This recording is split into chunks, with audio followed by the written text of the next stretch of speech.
आरक्षणाच्या मागण्यांसाठी विविध समाजाच्या यात्रा निघतायत, मात्र दोन्ही बाजूने होणाऱ्या काही वादग्रस्त विधानांमुळे मूळ हेतू दूर जात असल्याचं चित्र आहे. पाहूयात एक स्पेशल रिपोर्ट.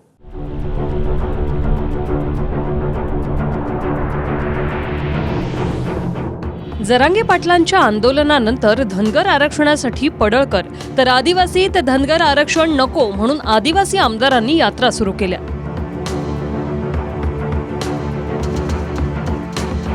यात महत्त्वाचं म्हणजे फडणवीसांनी महायुतीवर परिणाम होणारी विधानं करू नका अशी समज देऊनही गोपीचंद पडळकरांनी अजित पवारांवर टीका केली आहे. मुख्यमंत्र्यांना पत्र लिहिलं, देवेंद्र फडणवीसांना सुद्धा पत्र लिहिलेलं आहे. मात्र उपमुख्यमंत्री, राज्यामध्ये 2 उपमुख्यमंत्री आहेत, अजित पवारांना तुम्ही पत्र दिलेलं नाही. त्यांची भावना आमच्याविषयी स्वच्छ नाही आणि त्यामुळे आम्ही त्यांना पत्र देण्याचं गरज नाही. लबाड लांडग्याचा लबाड पिल्लू आहे ते, त्यांना आम्ही मानत नाही. त्यामुळे मी त्यांना कधी पत्र दिलं नाही आणि पुढे द्यायची काही आम्हाला आवश्यकता वाटत नाही आहे. देवेंद्रजी, आपल्याला आम्ही नम्रतापूर्वक विनंती करतो की तुमचा पालतू कुत्रा गोप्या हा अवकातीच्या बाहेर भुंकलेला आहे, ज्याची ख्याती मंगळसूत्र चोर म्हणून आहे. अशा वाह्यात गोप्याला तुम्ही वेळीच आवर घालावा, व्यसन घालावं. गोपीचंद पडळकर यांचं वक्तव्य अयोग्य आहे. अशा प्रकारचं वक्तव्य त्यांनी करणं हे चुकीचं आहे. तीनही पक्षातल्या नेत्यांनी, कार्यकर्त्यांनी आणि आमदारांनी तिन्ही पक्षातल्या नेत्यांचा सन्मान ठेवला पाहिजे आणि अशा प्रकारच्या भाषेचा बिलकुल उपयोग करू नये असं माझं स्पष्ट मत आहे. आमदार खासदार होणं सोपं नाही. आपल्या भोळ्यापणाचा, आपल्या भाबड्यापणाचा गैरफायदा घेणारी लोक आहेत. आपण मग हे आमच्या जवळचं आहे, तो आमच्या जवळचा आहे, ह्यो साहेब आहे, तो दादा आहे, ती ताई आहे, ह्यातच आपलं आयुष्य गेलं, आयुष्याचं मात्र झालं. इंग्रजांनी काही अशी गुलामगिरी करण्यासाठी काही पदं निर्माण केली होती, त्यातली ही पद आहेत, साहेब, दादा आणि ताई. शेवटचा प्रश्न गोपीचंद पडळकर आता नमस्कार. शेवटचा प्रश्न गोपीचंद पडळकर आता नमस्कार. एकीकडे सत्ताधाऱ्यांचे समर्थक सदाभाऊ खोत म्हणतात की आताच आरक्षणासाठी निघणारे जातीचे मोर्चे हे फडणवीसांना घेरण्यासाठी आहेत, पण दुसरीकडे धनगर, आदिवासी आणि काही ओबीसी संघटनांचे मोर्चे हे सत्ताधारी नेत्यांच्याच नेतृत्वात निघतायत. महाराष्ट्रामध्ये जातीच्या राजकारणाचं पीक उधंड आलेलं आहे. प्रत्येक जण आपली जात काकत मारून धावायला लागलेला आहे आणि आताच मराठा समाज, अनेक समाजाची आंदोलनं सुरू झाली. देवेंद्र फडणवीस या माणसाला घेरण्यासाठी अशा पद्धतीची हत्यारं राज्यामध्ये वापरली जात आहेत. सगळ्या समाजाला असं वाटतंय की आता आमचं सरकार आलेलं आहे, आपल्या पत्रामध्ये काहीतरी पडेल आणि म्हणून मला वाटतं की मग आता धनगर समाजाच्या बाबतीमध्ये असेल आणि सगळ्या समाजांना अपेक्षा आमच्याकडून आहे आणि म्हणून सगळेजण आंदोलन करतायत. याआधी भाजप आणि फडणवीस धनगरांना न्याय देतील असा विश्वास पडळकर व्यक्त करत होते. महिन्याभरापूर्वी धनगर आरक्षण कोर्टातून कायदेशीरपणे मिळेल, धनगर समाजांना कायदा हातात घेऊ नये असं आवाहन पडळकरांनी केलं. मात्र आता त्याच पडळकरांनी जोपर्यंत आरक्षण मिळत नाही तोपर्यंत लढत राहू म्हणून यात्रा सुरू केली.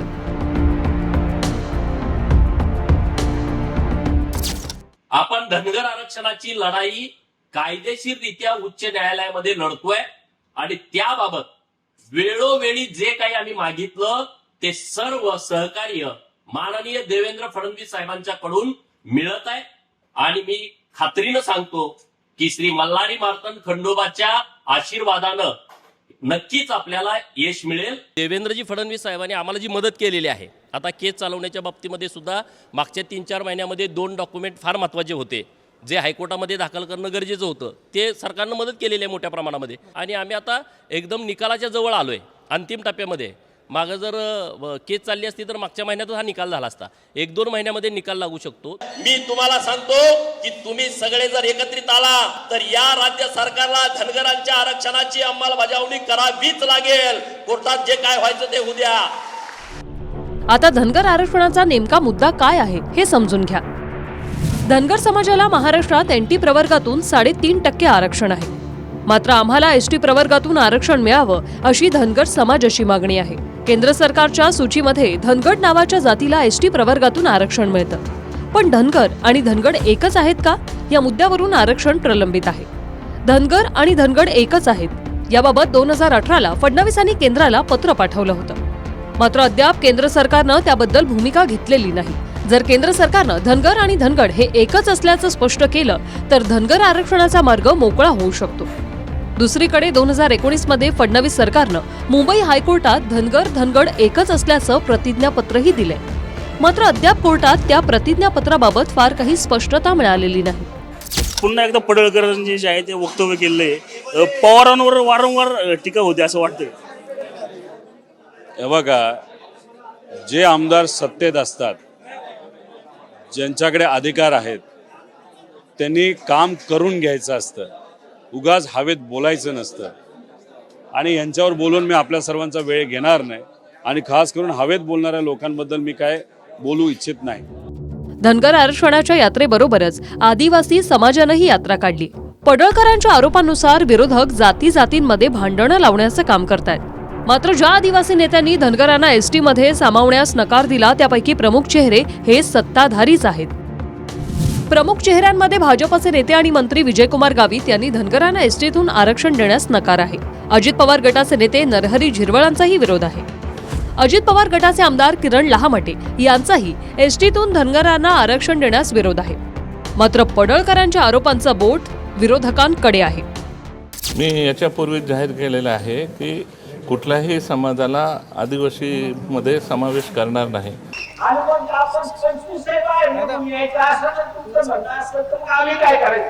खरं तर त्यांची बोलण्याची लायकी नाही आणि फक्त तेवढी टीका करताय म्हणून हा भुंकण्यासाठी त्यावेळेला भाजपने घेतला आणि त्यामुळं या गोपीचंद पडळकरची ही बडबड चालू देणार नाही. खरं तर मी मागं पण म्हटलं होतं, याचं शरीर माणसाचं पण तोंड डुकराचं, हा काही पण बोलतो. आणि म्हणून तुम्हाला माझी हात जोडून विनंती आहे, या लबाड लांडग्यापासून सावध राहावा.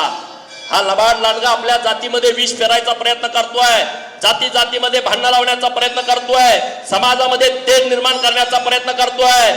विविध समाजांना मोर्चे काढण्याचा अधिकार असला तरी महाराष्ट्र सरकार हे संपूर्ण राज्याचं आहे. सरकारनं सगळ्या घटकांशी बोलून मार्ग काढायला हवा. मात्र आरक्षणासाठी टीका करताना जर सत्तेतलेच मोठे नेते समूहाच्या भावना दुखावणारी विधानं करत असतील तर अशावेळी सामाजिक वातावरण गढूळ होऊ न देण्याची जबाबदारी सत्ताधारी नेत्यांची अधिक आहे. Bureau report, TV9 Marathi.